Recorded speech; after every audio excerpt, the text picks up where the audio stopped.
زموږ دپاره دا ډېره مهمه ده چې په دې باندې پوه شو افغانستان سره به کوم ټیمونه لوبېږي. نو نور ځوانان چې زموږ په لیکونو کې کیس احمد چې ډېر زیات حقداره لوبغاړی دی.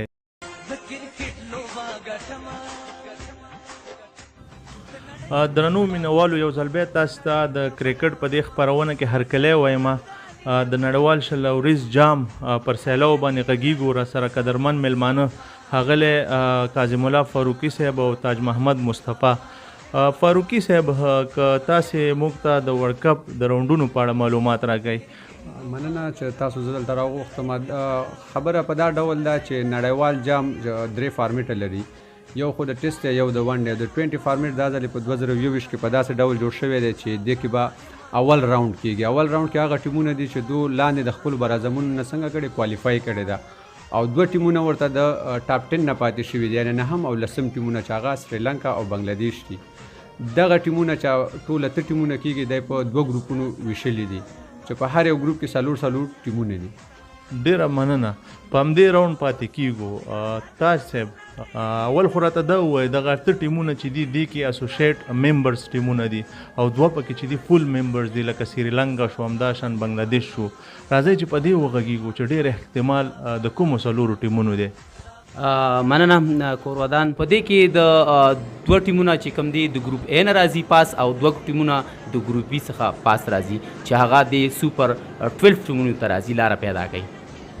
فاروقي صاحب دغه 8 ټیمونه چې د نړیوال جام لپاره مبارزه کوي او غواړي چې سوپر 12 کې مقام خپل کړي، ستاسې په نظر کوم پکې غوره 4 ټیمونه دي؟ لکه څنګه چې مخکې دې واضح کړله په دغه په هر یو ګروپ کې 4 ټیمه دي. امکان لري چې زما په اند باندې ګروپ A کې د افغانستان سره زموږ دپاره دا ډېره مهمه ده چې په دې باندې پوه شو افغانستان سره به کوم ټیمونه لوبېږي. نو افغانستان سره چې دي هغې لیکلي دي چې B1 او A2 به ورسره مقابله کوي. اوس B1 او A2 څه معنی؟ B1 دا معنی چې B ګروپ کې کوم ټیم په اول نمبر راشي هغه به افغانستان سره لوبه کوي، چې په هغې ګروپ کې په غالب ګمان ډېر احتمال دی چې بنګلادیش په اول نمبر راشي. او A2 دا معنی چې په A ګروپ کې کوم ټیم چې په 2م نمبر راغی او بره راغی یا کوالیفای وکړله سوپر 12 له هغه به افغانستان سره میچ کوي. او زما په اند باندې هغه امکان لري چې A2 نه د آیرلینډ ټیم شي. فاروقي صاحب افغان لوبډله نړیوال شل اوریز جام ته انتخاب شوې ده، سلیکشن کمیټې خپله پریکړه کړې ده. دغه پریکړه تاسې په ټوله کې څنګه ارزوئ؟ آیا کوم لوبغاړي چې حقداره دي هغوی ته خپل حق ترلاسه شوی؟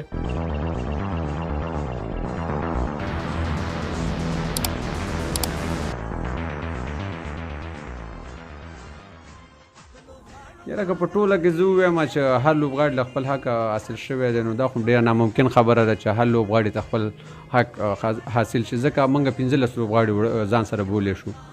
خو بیا هم ټیم ته په کتلو سره چې کوم ټیم سلیکټ شوی دی په هغه کې زما په اند باندې 80% بهترینه لوبډلې دوی انتخاب کړې ده. دغه 20% چې زه یادوم دا په دغه حساب باندې یادوم چې بعضې زاړه لوبغاړي هغو له پکار وو چې یا خپله تقاعد کړی وی، یعنې ریټایرمنټ اخیستی وی، یا خپله دغه لوبو له ناست وی، ون ډے ټیسټ یې ځان دغه کړی چې یوازې همدغه فارمیټ په لوبو، لکه هغې کې اصغر افغان دی، ګلبدین نایب دی، بعضې داسې نور پاخو لوبغاړي دي چې ځوانانو له چانس ورکړی. صحیح ده. زه یو بله خبره چې حمید حسن 2 ټیم کې شامل کړی. حمید حسن زما د خوښې لوبغاړی دی، خو د هغه تر څنګ فاضل حق فاروقي دی، باید هغه له یو چانس ورکړی وی، هغه یې ځان سره بولی وی. نو ځوانانو له پکې سم ورکړی ده. خو بله خبره پکې چې دا 20% چې زه وایم که نه دا هغه لوبغاړي دي چې دا پکې دا زاړه لوبغاړي دو لوبولي چې د هغو ځای نه جوړېده، لکه اشفت الله شهیدي ښه لوبغاړی دی، خو 20 کې باید دا لوبغاړی نه وي. د په دې یو بل ځوان دغه کړی وي، که لوبه هم نه وی کړې چې د ډریسینګ روم کې ناستی وی، دا حالات یې کتلی وی، نیټ یې کتلی وی، نړیوال یې کتلی وی، نو د هغه زموږ آینده ده. او دا د 20 آینده نه لري. همداسې د ګلبدین نور ټیم وخت را ختم دی د لوبه کولو، همداسې د هغه تر څنګ چې د اصغر افغان دی، یا نور داسې 2-3 لوبغاړي دي چې هغو ته پکار دی. خپله نبي خال راونډر دی، د دنیا ول راونډر دی، خو اخر یو وخت داسې راځي چې هغه به خپله لوبه پرېږدي. ډېری لوبډلو کې به د سلیکشن ستونزه وي، داسې 100% یا 100% سلیکشن ناممکنه ده. خامخا به ځینې لوبغاړي به داسې چې حق پرې طلب کېږي. خو د ډیری مینوالو غوښتنې دا دي چې د افغانستان کم د لیکونو ستوري لوبغاړي دي باید په دغه شلوریز نړیوال جام کې ځای ته ونډه دیو ته ورکړل شوی وي.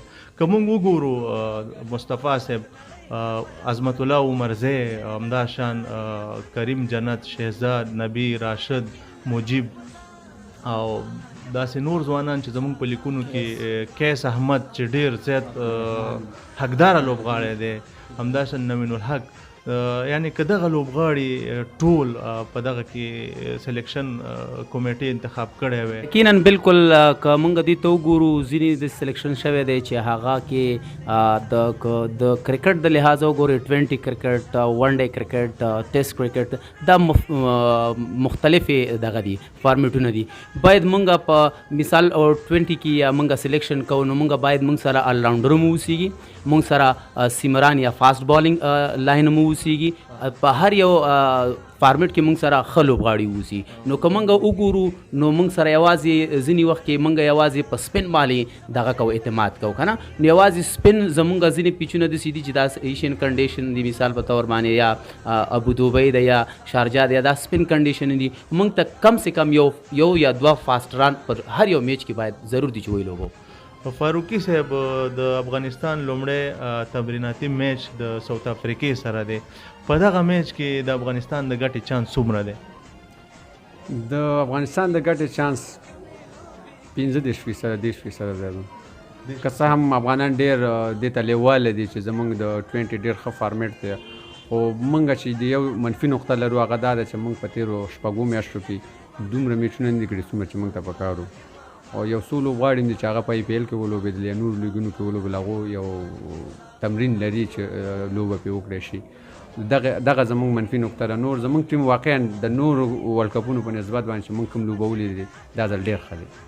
تاج صاحب، که وګورو د افغانستان ټیم په شلوریز سیلو کې نوم لري، په لنډو ټکو کې راته ووایه چې زموږ د ټیم د ګټې چانس څومره دی؟ پورې 50 پورې تللی شي انشاءالله که هڅه او محنت وکړي. ځکه که وګورو د افغانستان لوبډله هم داسې وړه لوبډله نه ده او نن سبا ډېرو لیکونو کې لوبغاړي لوبېږي.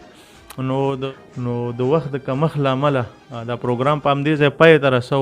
ډېره زیاته مننه چې تر دې دمه راسره پاتې شولی. تر یوې بل پروګرامه پورې مو په لوی رب سپارم. هر چیرې چې یاست خوشحاله او بریالي